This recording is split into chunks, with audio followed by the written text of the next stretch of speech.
This diabolical plot can only be the work of the sworn enemy of the Galactic Alliance, evil Emperor Zurg. What plot? You think Zurg is behind every kitten stuck up a tree? The fiend. Why can't he leave kitty cats out of his nefarious schemes? Hello everyone, Salsa Seth here, and today I want to discuss something that I haven't done on this channel for a while, and that is to talk about the 2000 made-for-TV movie Buzz Lightyear of Star Command: The Adventure Begins, which acted as a pilot for the TV series of the same name. I have to say, what an odd premise for a movie and a TV series, basing it off a fictional television series within Toy Story that Buzz was a toy of. I can only imagine what the pitch meeting was like. But defictionalization has happened before, such as the Crash Nebula pilot from Fairly Odd Parents, the Fluffy Kittens book from Despicable Me, and the fictional band from Metalocalypse Death Clock's music being sold in real life. So it's kinda weird that it exists, but shit like this happens sometimes. And I don't feel like I should tell you about Toy Story, since if you're a human being, you should have some idea on what Toy Story is, how it came about, who are the people behind it. But who were the people who made this TV series? 3 people in particular: Tad Stones, Mark McCorkle, and Bob Shuley served as the heads of the show as directors, writers, and executive producers. Tad Stones is fairly notable for being the original creator and head of Darkwing Duck and being director for the Aladdin television series, among other 90s Disney TV series, while Mark McCorkle and Bob Shuley later became known for creating Kim Possible. Now, truth be told, I decided to check out this movie because I randomly remembered it after watching a Toy Story YTP. I was pleasantly surprised by how much I enjoyed the film. It's not an amazing piece of filmmaking, but I did find myself invested watching it, and so I thought that was enough to make a YouTube video discussing the movie. Look man, we all have hobbies. The film opens up with the main cast of Toy Story putting in a VHS copy of the movie into the television, grossly dating this film for future generations. Then the actual movie begins, where Buzz establishes how he is Star Command's greatest ranger and introduces his partner, Warp Dark Matter, who is definitely not evil. Buzz. If it means less paperwork, I'll take chaos. And explains how they're on a mission to find 3 missing little green men. You know, these guys. In the OG Toy Story, they never established that Buzz knew about them from a show, but retooling them for this movie gives a nice nod to the fans of Toy Story. Oh, come on. If you're wondering why Warp sounds familiar, it's because he's voiced by Diedrich Bader, the man behind Hoss Delgado and Batman. Most of the performances in this film were pretty solid, but Bader's voice was like butter on toast. Smooth and nice. Laser-resistant diabonic alloy. Let me try.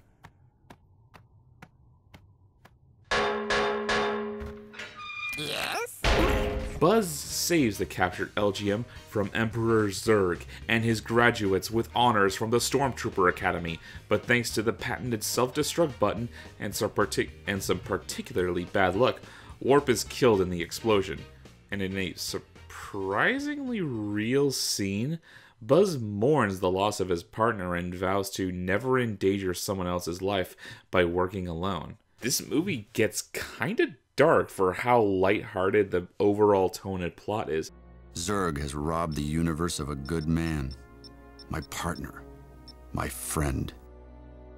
On this day I vow, no ranger will ever again fall in harm's way because of me. I work alone. And there are a few points where I'm actually surprised by how high the stakes were. For example, the character Zurg is a parody of Darth Vader and evil overlords, and is completely in love with evil. Most of the time, Zurg is a goofball that Wayne Knight makes completely entertaining to watch. Oh, I'm so evil. I just gave myself chills. Even my goosebumps have goosebumps. I'm a bad boy. Yet, when Zurg is threatening, you understand how this man is the galaxy's greatest threat. We will never talk. Do your work.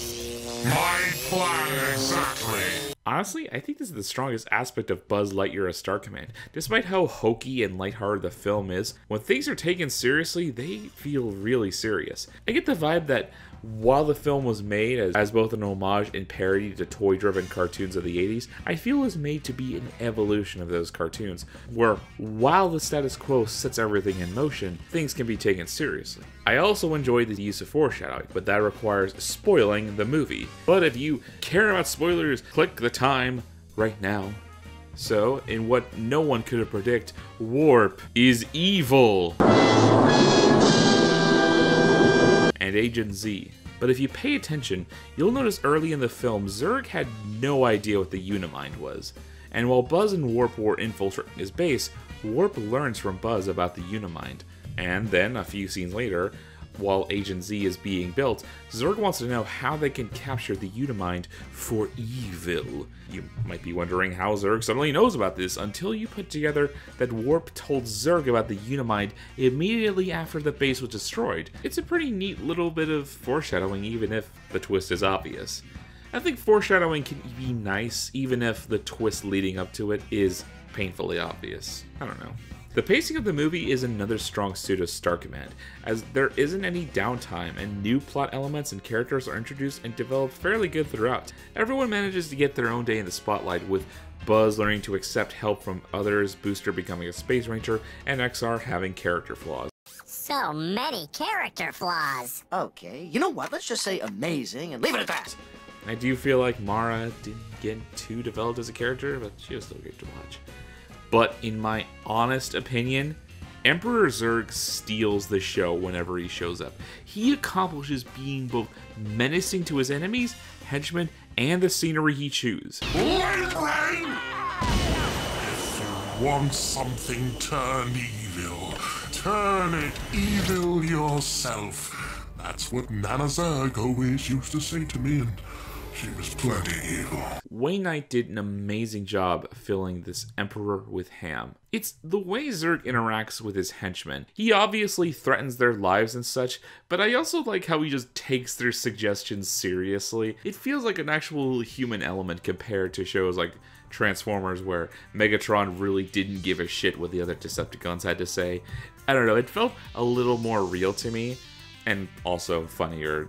And you know what? He just goes on and on about how much he loves being evil. He's just in love with evil. Evil rules! Oh, this is fun!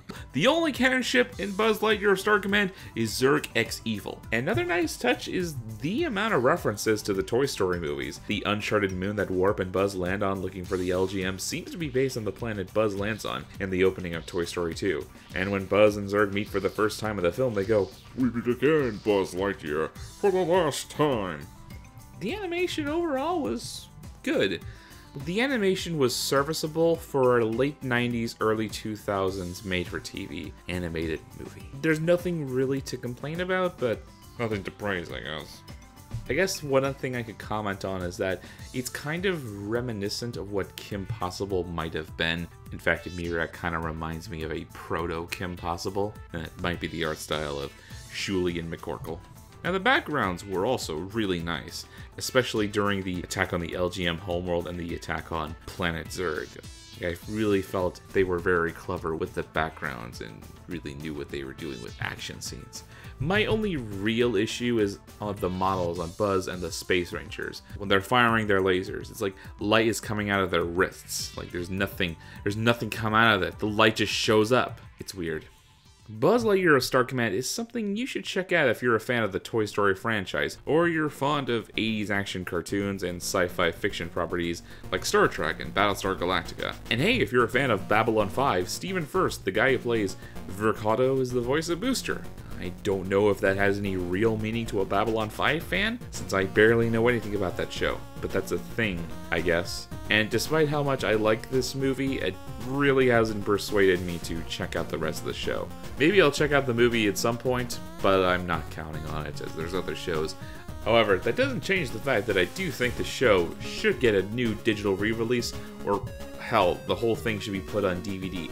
Because if you want to track the movie down, it's real easy. You can find it on DVD or VHS. But you have to track down like rips online of the TV shows. Because for whatever reason, John Lasseter doesn't really like the series, and that was apparently enough to never get another DVD release. Fortunately, John Lasseter will be executed for his crimes against women by the end of the year, so hopefully with him out of the way, this series will finally get a DVD release. I don't really think the series needs a reboot. Maybe something will come up after Toy Story 4. Doubt it. I just think a DVD release would be nice.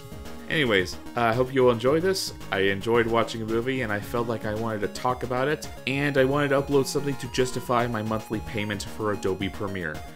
I hope you all have a wonderful day, and remember, to infinity and beyond.